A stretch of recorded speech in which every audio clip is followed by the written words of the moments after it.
shit. All right, maybe it's because I tore my Achilles, which is doing good, by the way. This is crazy. I did not expect this many people. This is freaking awesome. Thank you guys for coming out. I have a quick couple thank yous. Just want to say a few words before we get into it for this episode. First off, just want to thank the Ainsworth, the people who are holding this thing right now.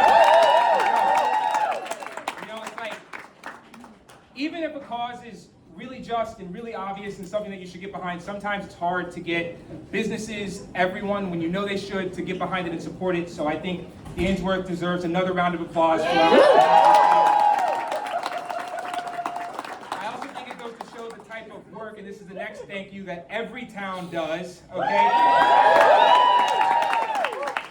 want to give a special shout out to Emily. And we're going to talk more about every town, but the last larger group of thank yous I want to give is to all the Survivor players, the amazing race players who are here, big brother, big sister, whatever the hell. And then last thank you is, I want to say I'm so happy and I'm so appreciative for all of you coming today, okay? As I got up here, I got told that we have about 270 people in the building right now, and we just hit $18,000.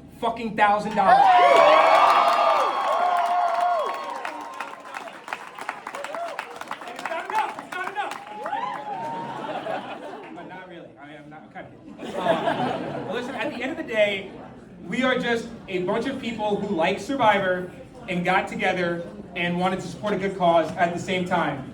And listen, like, when I was thinking about what I wanted to say to everyone when I got in here, I was like, you know, when good people get together to have a good time, good things happen. All right? I'm glad you like that. I literally thought about that in the shower yesterday, and I was like, I'm cooking. But I don't think it's as simple as that, so just give me a few moments to explain to you what I mean. A lot of you guys know that my wife Maggie and I are expecting our first daughter. And I did not believe it. You know, people always tell you when you're going to be a parent, your life's going to change. I didn't believe it, but then the moment that I found out that Maggie was pregnant, literally every single thing I do, from going into work, you know, the nonsense I'm doing on social media, everything I do, I think, how is this going to make this a better place for her, right? Your entire mind changes. And, you know, all I can say is right now, sometimes it's not as easy to think that way. We live in a pretty weird time right now where sometimes you can feel hopeless. Sometimes you turn on the TV, you hear headlines, and it feels like day after day that something bad is happening. Oftentimes a gun is involved, somebody's getting hurt, all right? And it's easy to have that conversation. I know that so many of us have had it where you say, well, what are you gonna do? Or you call a friend and you say, that's just the way it is.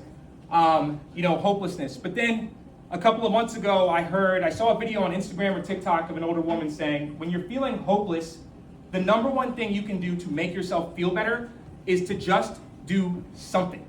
To get up and to just do something. I promise you that'll make you feel better. And that sounded like a load of crap to me too. But then, you know, then I started to get up and I started to do things and it worked, right? Like I started to feel better about the way that this world's gonna look and how I want it to look. And it reminds me of a quote that I've heard about, you know, imagination, where somebody said, imagination is the same source of anxiety and kindness, okay?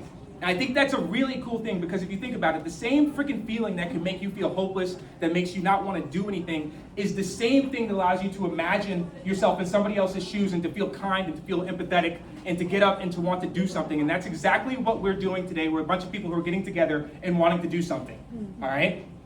Now, let's get it back to Survivor. When people talk about my game on Survivor, on season 48 at least, yeah, give it up for a win. Give it up for $1 million.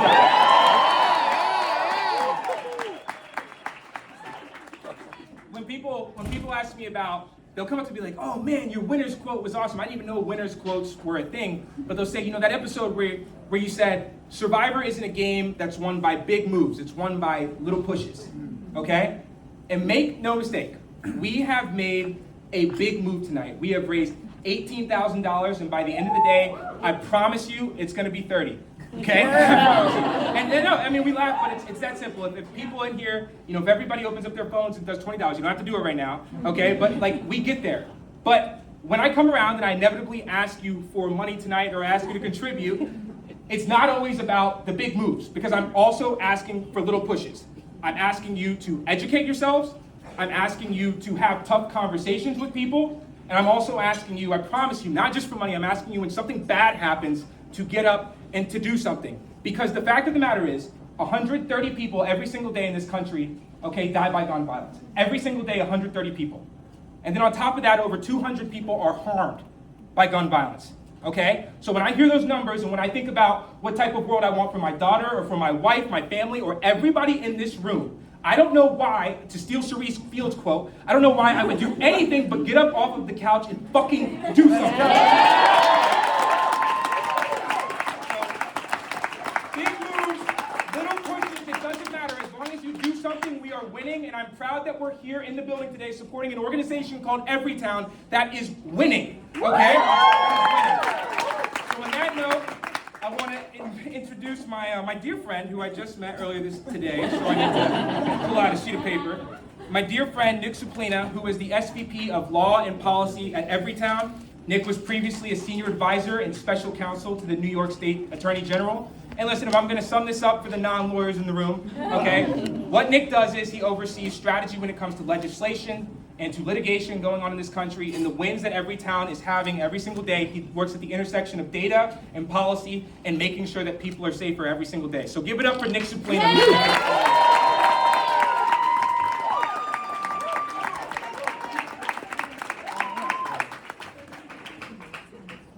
I can't believe you all came out to see me tonight.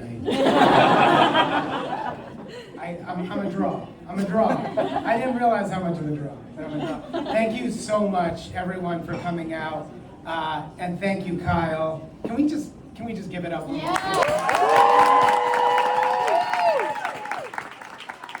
Also, we can talk later about when we launch your run. This man is a leader, and honestly, taking your success and making it somebody else's success, that is what leadership is. We are so grateful for it.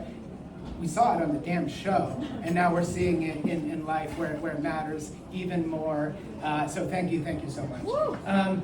Look, full disclosure, I am not a survivor specialist. I'm not deep in the weeds. Kyle, the other folks on the show, everyone in this room could run circles around me if it came to what does it take to win, okay, on the show. But I think I know enough to know that it's not so different from what it takes to win when you're taking on the gun lobby every day. Yeah. I think you gotta outwit them. I think you gotta outplay them. Oh, yeah. And I think you gotta outlast them. Yeah. Let me expand further on that. Look, we are outwitting folks because we're more creative and more innovative in the work we're doing every single day. We are outplaying them at every level of government, federal, state, and local, where the fight is in fact happening every day. And we're outlasting them because we want it more, we're stronger, we're tougher, we're built to last. We know it's a marathon, not a sprint, and we're gonna be there at the finish line. You can guarantee that. Everytown, Moms Demand Action.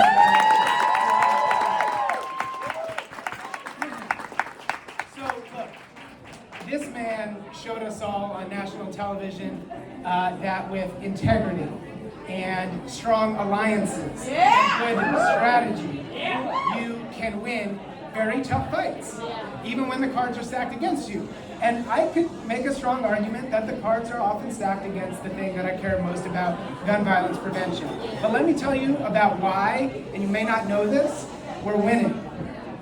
We are winning every single day in this country, and it's showing in the fact that we have historic drops in gun violence rates in over 2 decades. Wow. Last year alone, Everytown passed 51 laws in states across the country. And I'll tell you what, it's not just about putting those numbers on the board. The states that have the strongest laws in the country, the ones that we're pushing for, background checks, red flag laws, community violence intervention funding, secure storage, those states have 2.5 times lower rates of gun violence than the states that don't have the laws. That means tens of thousands of lives saved over time.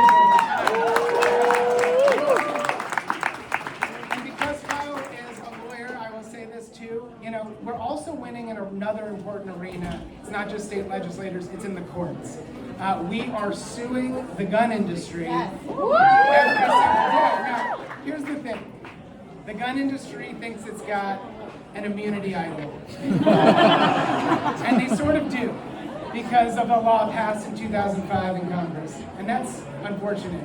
But we are flushing that immunity idol every day. We are finding the ways around their immunity, and we are winning millions of dollars for gun violence survivors.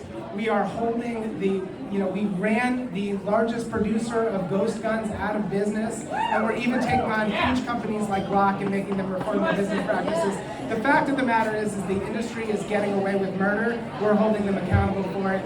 And thanks to all of your support, we get to do that work every single day. Yeah. Thank you again for coming out. Thank you.